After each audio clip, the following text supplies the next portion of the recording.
मैं ज्योति सिंगौर एक शासकीय शिक्षक होने के नाते यह समझ सकती हूँ कि हमारे शासकीय विद्यालय के बच्चों को एनसीईआरटी अर्थशास्त्र समझने में कहाँ कहाँ परेशानी आ रही है।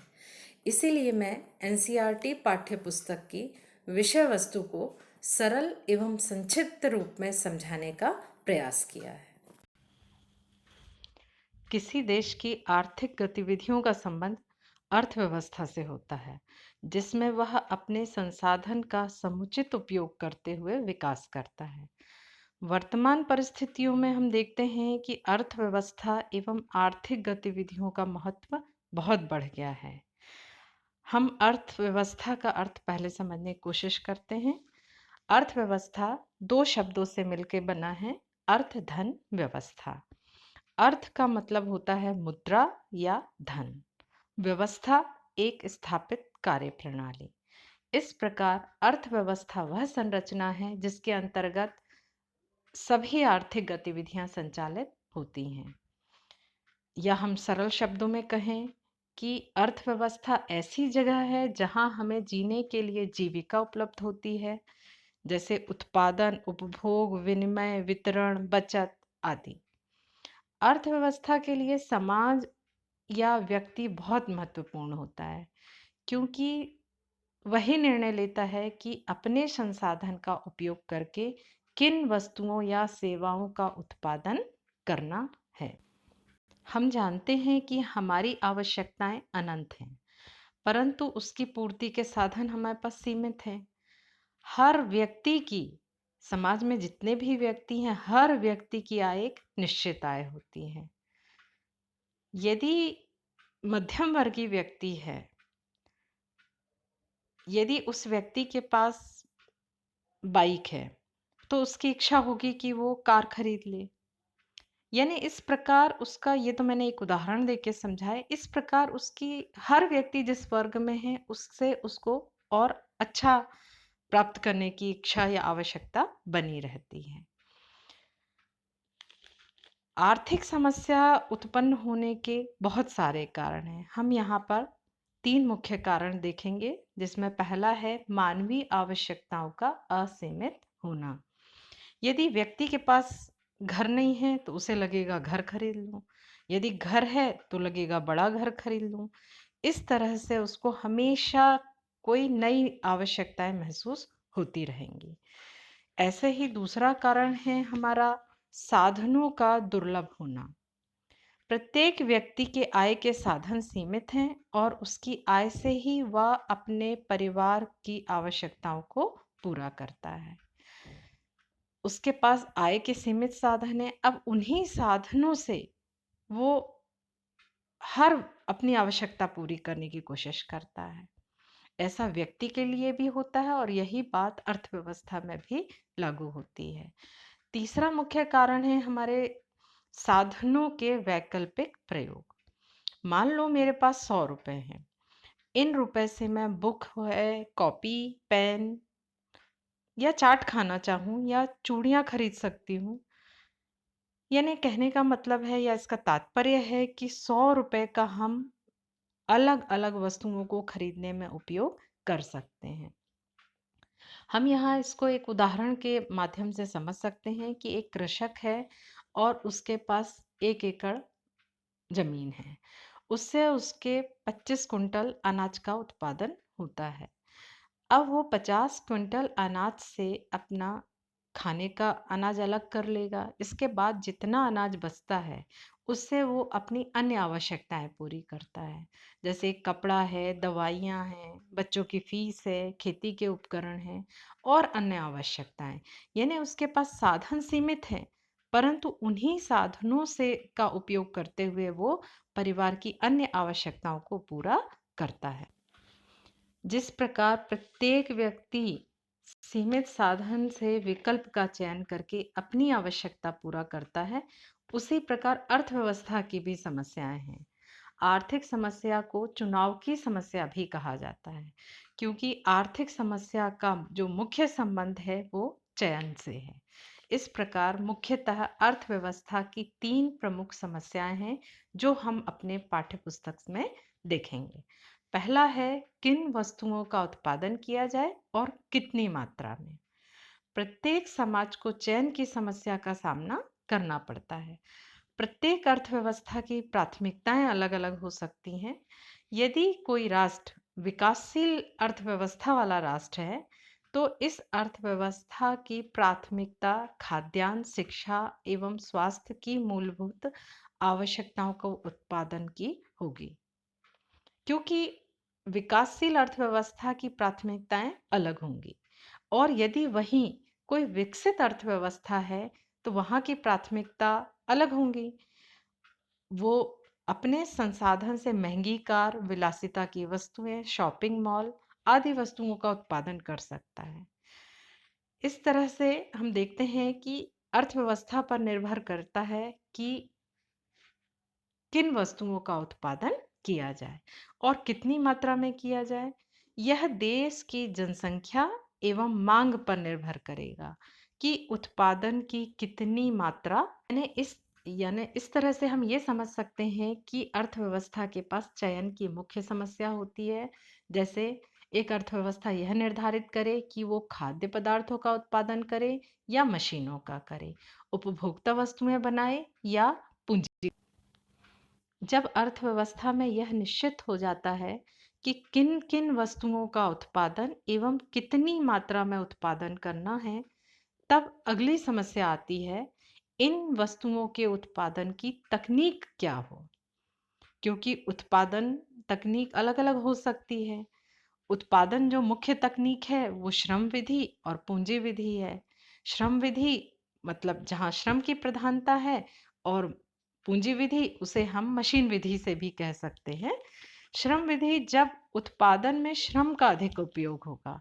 प्रायः विकासशील देशों में जहाँ जनसंख्या अधिक होगी वहाँ इस विधि से उत्पादन सस्ता होगा और रोजगार देने वाला होगा। जबकि जो दूसरी विधि है वह पूंजी प्रधान देशों में होगी, पूंजी या मशीनी विधि।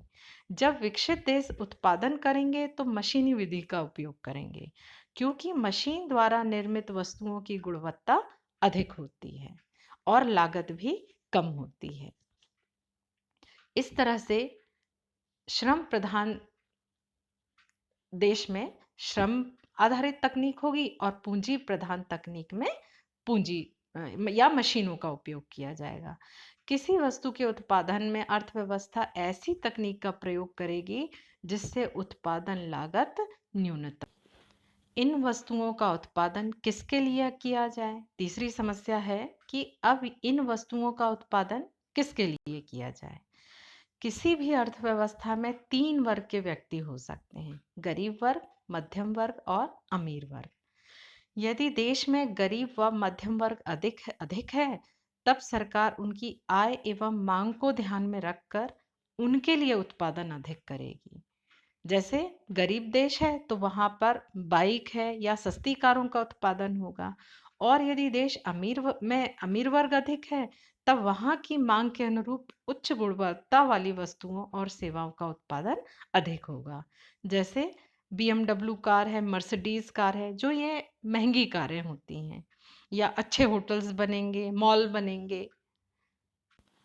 एक अर्थव्यवस्था की केंद्रीय समस्याओं को समझने के लिए अर्थशास्त्रियों ने उत्पादन संभावना वक्र का उपयोग किया, जिसके माध्यम से हम समस्याओं को हल कैसे करें उसको समझा जा सकता है।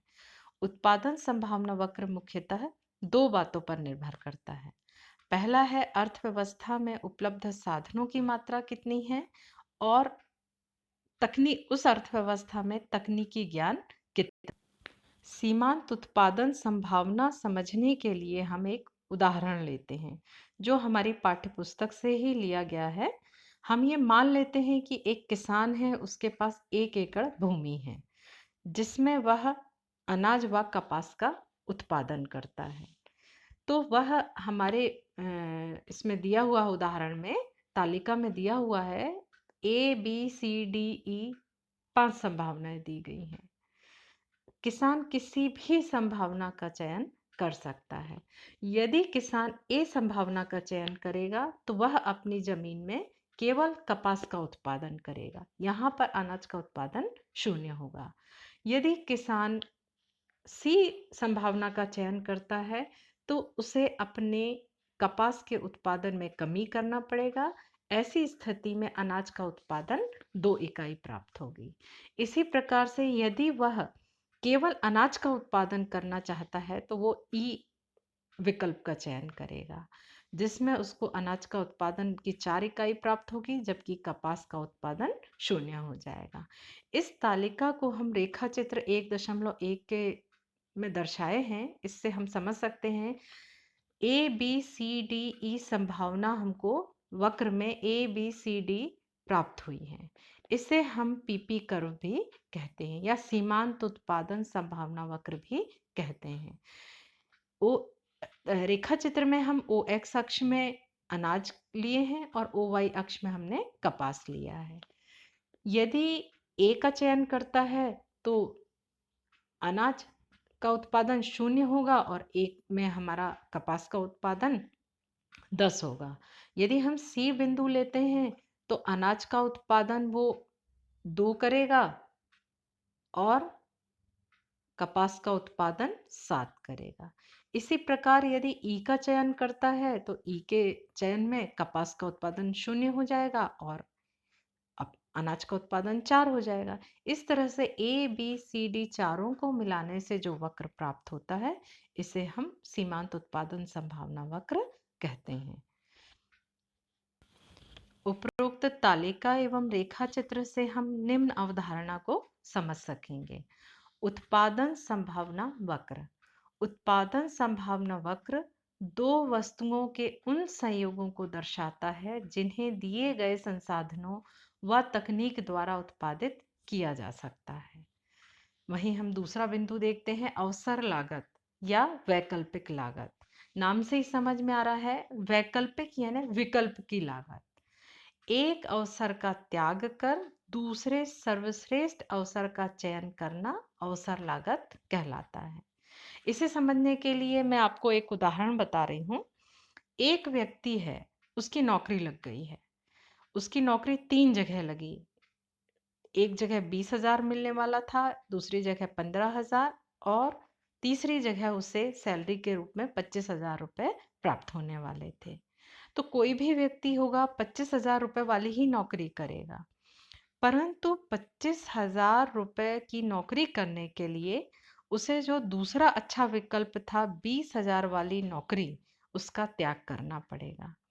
अतः अवसर लागत के हिसाब से हम इसे समझेंगे कि 25,000 की नौकरी के अवसर लागत 20,000 की नौकरी है, यानी 25,000 की नौकरी के लिए उसे 20,000 रुपये की नौकरी का त्याग करना पड़ा।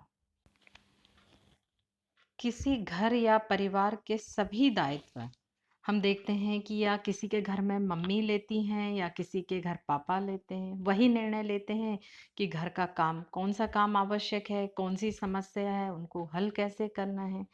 ठीक उसी प्रकार अर्थव्यवस्था में आने वाली आधारभूत समस्याओं का संचालन भी 2 तरह से होता है।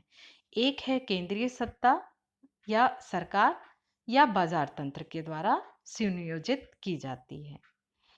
ये हम इन समस्याओं को हल करने की 2 विधियां देखते हैं। पहली है केंद्रीय योजनाबद्ध अर्थव्यवस्था और दूसरा है बाजार अर्थव्यवस्था। पहले हम ये समझेंगे केंद्रीय योजनाबद्ध अर्थव्यवस्था। केंद्रीय योजनाबद्ध अर्थव्यवस्था से तात्पर्य केंद्रीय सत्ता या सरकार है। यहाँ सरकार ही अर्थव्यवस्था के महत्वपूर्ण क्रियाकलापों की योजना बनाती है, यानी जितने कार अर्थव्यवस्था में काम होंगे उनके सभी निर्णय सरकार लेगी। उत्पादन, विनिमय तथा उपभोग सभी के महत्वपूर्ण निर्णय सरकार लेगी।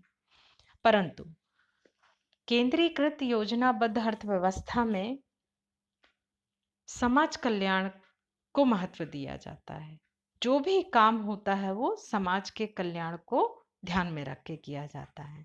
जैसे शिक्षा है, स्वास्थ्य है, सुरक्षा है, इसकी जिम्मेदारी सरकार स्वयं लेती है। और यदि देश में पर्याप्त मात्रा में शिक्षा या स्वास्थ्य की सुविधाएं नहीं हैं तो सरकार निजी संस्थानों को प्रेरित करती है कि वो इस क्षेत्र में काम करें। अभी हमने देखा कि एक विधि है समस्या हल करने की या संचालन करने की, केंद्रीय सत्ता। वहीं दूसरी विधि होती है बाजार अर्थव्यवस्था। बाजार शब्द से आप सभी परिचित हैं। ऐसा कोई भी छात्र नहीं होगा जो बाजार नहीं देखा। हम यहाँ क्रेयन क्रॉस की परिभाषा देखते हैं। बाजार का अर्थ क्रेताओं तथा विक्रेताओं के बीच किसी साधन या वस्तु के लेन देन का जाल सूत्र है। यानी बाजार ऐसी जगह है जहां पर क्रेता और विक्रेता किसी भी साधन या वस्तु का लेन देन करते हैं। इसे हम क्या कहते हैं? बाजार कहते हैं। आधुनिक समय में बाजार से तात्पर्य केवल क्षेत्र या स्थान विशेष से नहीं है।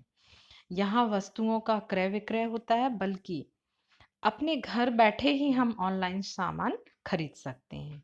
पहले हमको हर सामान के लिए बाजार या किसी स्थान में जाना पड़ता था, लेकिन अब हम अपने घर बैठे भी सामान खरीद सकते हैं। इसे भी हम बाजार का एक रूप ही कहेंगे।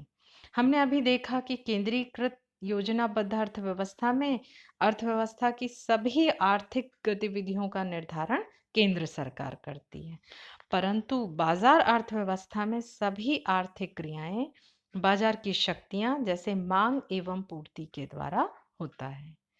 यानी कहने का मतलब है कि जिस अर्थव्यवस्था में जिस चीज की मांग ज्यादा होगी, उसका पूर्ति भी अधिक होगी या उसका उत्पादन अधिक होगा। परंतु बाजार अर्थव्यवस्था का उद्देश्य लाभ कमाना होता है, क्योंकि यहाँ पर सरकारी हस्तक्षेप नहीं होता। ऐसे विश्व में अनेक देश हैं जहाँ पर बाजार अर्थव्यवस्था चलती है, जैसे अमेरिका है, फ्रांस है, जापान है। इस अध्याय में हमने देखा कि अर्थव्यवस्था की बहुत सारी केंद्रीय समस्याएं हैं। इन केंद्रीय समस्याओं को सुलझाने की अनेक विधियां हैं। अर्थव्यवस्था के लिए कौन सी क्रियाविधि अधिक अच्छी रहेगी, इस अध्याय में हम मुख्यतः दो विधियों के बारे में अध्ययन करेंगे। पहला है सकारात्मक अर्थशास्त्र और दूसरा है आदर्शक अर्थशास्त्र। सकारात्मक अर्थशास्त्र में किसी भी आर्थिक समस्या के लिए आंकड़े, तथ्य और सांख्यिकी प्रस्तुत की जाती है, और ये वो आंकड़े होते हैं जो हमें वर्तमान में प्राप्त होते हैं, या हमारे पास पहले के आंकड़े उपलब्ध हैं, या उसके आधार पर हम भविष्य का आकलन करते हैं। और इन तथ्यों या आंकड़ों का विश्लेषण करके ही हम समस्या की सत्यता की जांच भी कर सकते हैं। इसमें हम किसी भी समस्या की जांच इसलिए कर सकते हैं क्योंकि हमारे पास वास्तविक आंकड़े या तथ्य उपलब्ध होते हैं। जैसे मैं यदि कहूँ कि मेरा वजन 100 किलो है, तो इसकी जांच हम कर सकते हैं। जबकि आदर्शक अर्थशास्त्र में पूर्णतः विचारों और कथन पर आधारित होता है। इस विधि में केवल और केवल सुझाव दिया जाता है। ये क्योंकि इसमें कथन होता है या सुझाव होता है कि मैं ये मेरी अर्थव्यवस्था के लिए ये सही है कि हमारे देश में जो व्यावसायिक शिक्षा है वो प्राथमिक शिक्षा में शामिल करना चाहिए, जिससे हमारे देश की जो बेरोजगारी दर है वो कम हो जाएगी। लेकिन मैं इसको प्रूव नहीं कर सकती, क्योंकि ये मेरा कथन है, मेरा मानना है। बस हम ये बोल सकते हैं कि ये विधि हमारे अनुकूल है या नहीं। तो परंतु तब भी हम ये नहीं कह सकते कि सकारात्मक अर्थशास्त्र और आदर्शक अर्थशास्त्र की जो विधियां हैं दोनों एक दूसरे के विपरीत हैं। हम ये कह सकते हैं कि दोनों एक दूसरे के बहुत करीब हैं और लगभग एक साथ काम कर सकती हैं। व्यष्टि अर्थशास्त्र, व्यष्टि अर्थशास्त्र तथा समष्टि अर्थशास्त्र। आधुनिक अर्थशास्त्र का अध्ययन एवं विश्लेषण दो शाखाओं के रूप में किया जाता है, व्यष्टि अर्थशास्त्र एवं समष्टि अर्थशास्त्र। चूंकि आपके लिए ये शब्द नया है, इसके पहले आप कक्षा 11वीं में व्यष्टि एवं समष्टि नहीं समझे, इसीलिए मैं आपको बता दूं कि व्यष्टि अर्थशास्त्र को इंग्लिश के माइक्रो शब्द से बना है, जिसका अर्थ होता है अत्यंत छोटी इकाई। माइक्रो, माइक्रो तो आपने सुना होगा, माइक्रो का मतलब होता है बहुत छोटा। व्यष्टि के नाम से ही समझ आ रहा है कि इसमें हम बहुत छोटी छोटी इकाइयों का अध्ययन करेंगे, जबकि समष्टि मैक्रो मैक्रो का हिंदी रूपांतरण है। समष्टि अर्थशास्त्र को हम कुल योग संबंधी या सामूहिक अर्थशास्त्र भी कहते हैं। व्यष्टि अर्थशास्त्र में हम व्यक्तिगत आर्थिक इकाई का अध्ययन करते हैं। इसमें हम किसका अध्ययन करते हैं? व्यक्तिगत आर्थिक इकाई का। जबकि समष्टि अर्थशास्त्र में हम संपूर्ण अर्थव्यवस्था का अध्ययन करते हैं। व्यष्टि अर्थशास्त्र का अध्ययन क्षेत्र अलग अलग है, जैसे उपभोक्ता व्यवहार का सिद्धांत, उत्पादक व्यवहार का सिद्धांत, कीमत निर्धारण। जबकि समष्टि अर्थशास्त्र में हम संपूर्ण अर्थव्यवस्था के हिसाब से राष्ट्रीय आय, पूर्ण रोजगार, बजट, विनिमय दर, भुगतान शेष, इन सब का अध्ययन हम समष्टि अर्थशास्त्र में करेंगे। व्यष्टि अर्थशास्त्र केवल एक स्थान विशेष के लिए ही उपयोगी होता है, क्योंकि इसका कार्यक्षेत्र और पढ़ने का क्षेत्र बहुत छोटा होता है। जबकि समष्टि अर्थशास्त्र को हम संपूर्ण राष्ट्र एवं अंतर्राष्ट्रीय उपयोगिता भी इसकी अधिक है। व्यष्टि अर्थशास्त्र को हम कीमत विश्लेषण सिद्धांत भी कहते हैं, जबकि समष्टि अर्थशास्त्र का लक्ष्य आय का विश्लेषण करना है। यहाँ पर भी महत्वपूर्ण बात यह है कि व्यष्टि और समष्टि दो अलग अलग शाखाएं हैं, लेकिन तब भी हम ये नहीं कह सकते कि व्यष्टि और समष्टि अर्थशास्त्र दोनों अलग हैं, क्योंकि व्यष्टि के बिना समष्टि का अध्ययन पूरा नहीं हो सकता और व्यष्टि के बिना समष्टि का अध्ययन पूरा नहीं हो सकता। इसीलिए व्यष्टि और समष्टि दोनों एक दूसरे के पूरक कहे जाते हैं। इस वीडियो में मैंने अध्याय 1 के समस्त बिंदुओं का समावेश किया है। यदि आप इस वीडियो को देखने के बाद इकाई 1 का अध्ययन करेंगे तो आपको सहायता मिलेगी और उसके सारे कॉन्सेप्ट आपको क्लियर हो जाएंगे। यदि आपको इस विषय में और कुछ जानकारी चाहिए तो आप मुझसे पूछ सकते हैं।